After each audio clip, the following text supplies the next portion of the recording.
how to remove your bank account from your Prizepicks account. Hey everyone, welcome back to another tutorial video. In today's video, I'll show you how you can remove your bank account from Prizepicks. So as you can see, I'm on this article right over here, and if I scroll down, there you can see the question called how do I remove or replace payment methods associated with my Prizepicks account.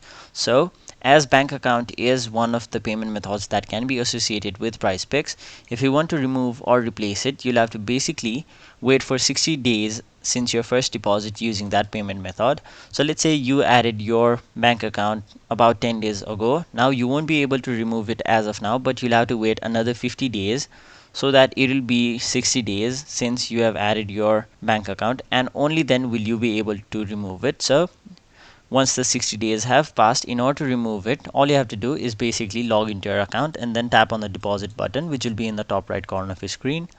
After that, you will see a trash can icon. Simply click on it and then click the icon of the payment method that you'd like to remove. So in that page, it will be a list of all of the different payment methods you have on your Prizepicks account. So it may be your credit cards, your bank account, or your PayPal account.